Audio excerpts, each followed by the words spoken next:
Hi lovelies, in this video I'll be sharing with you how to make this stylish halter neck backless jumpsuit. So if this is something you like, please kindly hit on the subscribe button, give this video a thumbs up, leave your comment at the comment section. So let's start. So to make this dress, you'll be needing about 3.5 to 4 yards of fabric.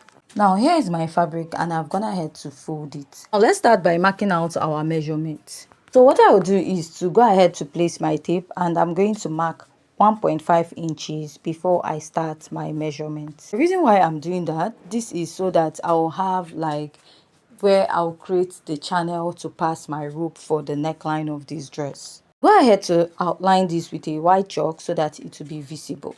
Now on that tape, I'll be placing my tape at -4. I'm using -4, then I'll place my shoulder to bust point, then I'll mark out my line. From that point, I'll just mark here B, meaning bust area, right? I'll place it back at that -4. You can use -5. Then I'll mark my waistline. My shoulder to waistline is 17 inches. I'll outline as waistline. Next is to place my tape and I'm going to get my crotch, my hip point, sorry. So for when you're making your trouser, your hip point is 8 inches after your waistline. Then I'll also make a mark there and write H, meaning hip point. Now the next step is to get your crotch for your jumpsuit. Now there are two methods of getting this which I'll be sharing. First method is your hip measurement divided by 4. My hip is 40 divided by 4, it will give me 10. Then you add extra 2 inches to it. Sorry, let me redo it. That is your hip divided by 4 plus extra 2 inches, it will give you 12.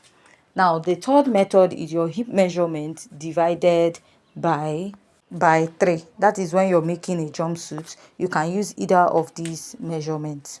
So the one I will just be making use of is my hip measurement divided by 4 plus extra 2 inches, right? This totally depends on how free you want it at the lower part. So I'll just go ahead and mark here as my crotch.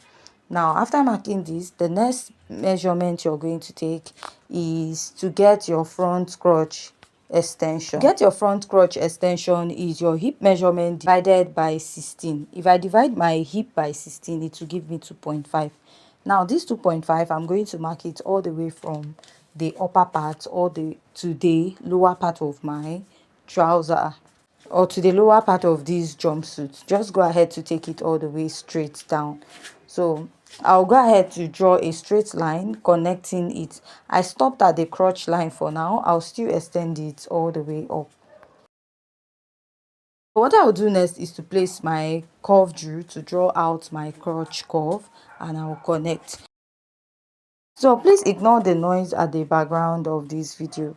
So the next step you want to take now is to go ahead to extend all these measurements all the way down.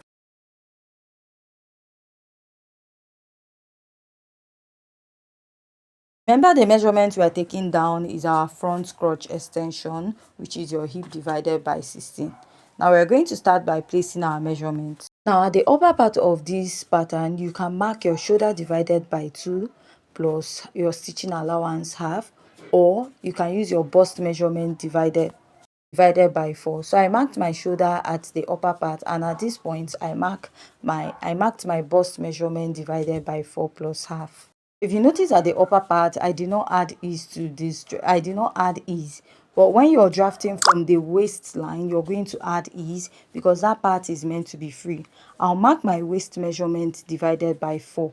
My waist is 28 divided by 4, it will give me 7. Then I'm adding 2 inches ease. Now, you can add more than 2 inches to your pattern depending on how free you want it to be. You can even use 3 inches. Then after that, I'll add ½ inch for stitching allowance. So just like I said, you can add more ease to your dress. I didn't want mine to be very big, so I'm using 2 inches for ease. Now I'm connecting from the shoulder to the bust and from the bust all the way to that's my waistline. At the hip point of my dress, I'm going to mark my hip measurement divided by 4, then add extra 2 inches for ease and ½ inch for sewing allowance. So remember, like I said, this ease is not a constant. 2 inches is not a constant. You can use more than that. Now what I'll do is I'll take this all the way down to my jumpsuit length. So from here I'll add extra 1 inch outside my crotch extension line, then I'll connect. If you don't want to do this, you can just take the whole measurement you have straight down, right? So I don't want it to be too big. Now I'll go ahead to cut out. Now for the backless dress, it started from the waistline, but I don't want my own to be too low, so I'll just come up a bit from my waistline area. Somewhere around this place, I'll just come in a bit because I don't really like my back to be too low. So I'm just using somewhere slightly my under bust measurement, more like 2 inches after my under bust, because I don't want the back to be too revealing. You can go ahead to cut your pattern this way. So when I was cutting mine, I went ahead to like go in a bit. So please, when you're doing yours, do not draw this out. So that was the little mistake I made when I was making my, I went in a bit by ½ inch. Do not do that. If not, it might reveal the bust side of your dress a bit, right? Just go ahead to use the measurement you have there and connect it all the way down, just like you see me doing. Now if there's any part of this video you don't understand, please leave your question at the comment section. So before cutting out here, I'll just go ahead and add ½ inch, which will serve as my stitching allowance at this part, right? I'll just blend it in here. I'll go ahead to cut this out. So this is where I'll be stitching out. So I'll also go ahead to trim this out. Now if you don't want to cut out this part, you can just slash it open and leave it that way. Please sorry for the noise at the background of this video. Now the next step is to cut out the back pattern of this dress. So to cut the back pattern of this dress, what I'll do is to go ahead to place the front on it. So from that part where the back will start, I'll measure about 1.5. Now this 1.5 inches I'm marking is where I'll be folding the elastic casing for the back of the dress. So to cut the back, I'll place that part that the waistline will start directly on that line that I marked. Now for the front crotch part of this dress, I'm adding 2 inches, then slanting it down, I'm adding 1 inch all the way down. So I'll just connect, right? So in front of my trouser, I'll be adding extra 2 inches all the way to the front, and then I'll connect it to that crotch that we have at this point of the dress. So this is what I have for the back. Now I'll now go ahead to cut this out.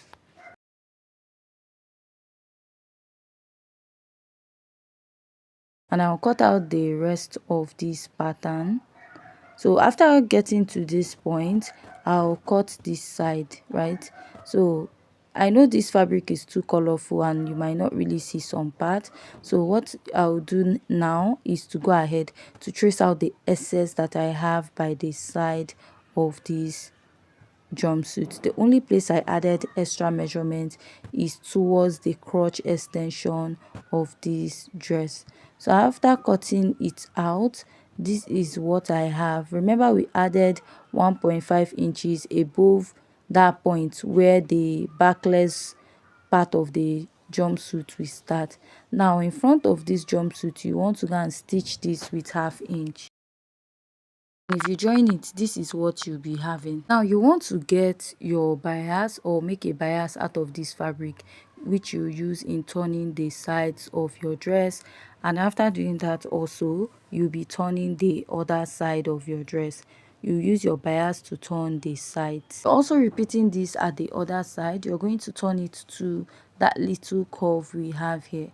So after doing this, now you now want to fold with ½ inch and 1. That way you're creating an elastic channel at the upper part. Now for the back pattern of this dress, you also want to stitch with 1/2 inch at this point. When you stitch it out, you now go ahead to open it up this way, right?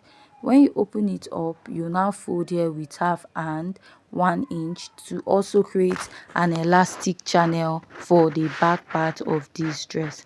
So after doing that, I'll bring it to show you what I have. So I've gone ahead to stitch the upper part. This is a little piece of fabric that I cut out. What I'll do is to trace the pocket. So the height of the pocket is about 10 inches while the width is 8 inches. So I'll fold it this way. So on this side, what I'll do is to go ahead to create a curve, right, for your pocket.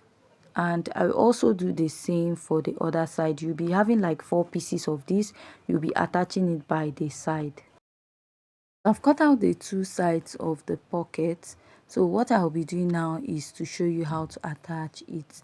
Now when I'm making my pocket or attaching my pocket, I usually attach it about 1 inch or 2 inches above my waistline, right? So now let's go ahead to mark where we'll attach our pocket. I'm going to place my tape and measure about 2 inches from that line, and also measure 2 inches here. So that is where I'll start placing my pocket. To place your pocket on that place you marked, you join with 1/2 inch, right? Then you also repeat this on the other side.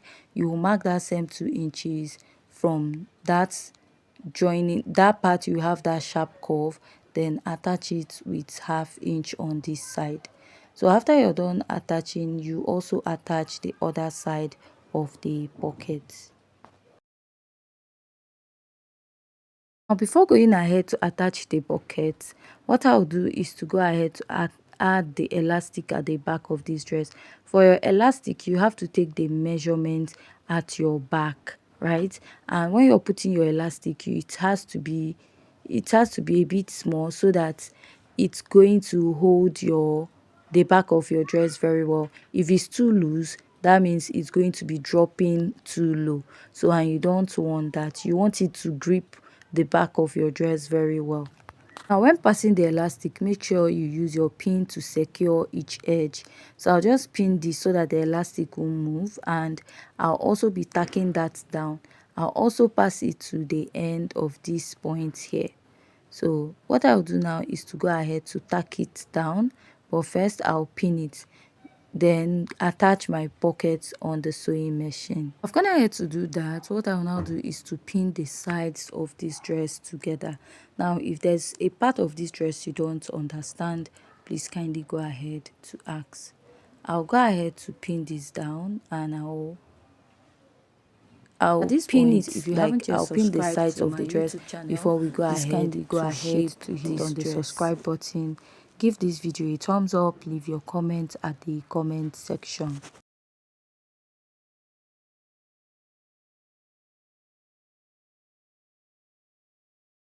After pinning this side, I'll also go ahead to pin the other side. So I'm done pinning, and we are going to mark where we'll be stitching. Now starting from this part, you want to mark out that 1/2 inch you added for your stitching. Go ahead to connect it all the way around your pocket. Now remember, when we were making this dress, we added 2 inches for ease. So let me just remind you that that 2 inches is not a standard. You can add more to yours. I don't want mine to be so big, so that's why I'm using 2 inches. Now this part of your dress that has hip, you want to go in a bit by 0.7 or 1 inch, so that you will not have any pointy effect towards your hip, and then you now slope it down to 1/2 inch all the way to the end. Now you're also going to repeat the same thing at this side. You're going to stitch with 1/2 inch coming from this side all the way down. When you get here, you slope in a bit with 1 inch or 0.7, then slant it down to 1/2 inch. Now when you get to the end here, you'll now go ahead to fold the trouser hemline. So after I was done stitching, this is what I have. After stitching, this is what I have. Now you're going to like stitch the midpoint of your trouser. I went ahead to pin it, so all you have to do is just stitch with 1/2 inch all the way around. Now after stitching with 1/2 inch all the way around, What I'll do is that channel I created up here, I'll go ahead to pass my rope through it, the little rope I made. So you can go ahead to tie this rope or change it to any style you want to make at the upper part of the dress. So if you have any question regarding this tutorial, please go ahead to leave your question at the comment section. So after I was done sewing, this is the final result of the dress. If you have any question, please kindly go ahead to leave your question at the comment section.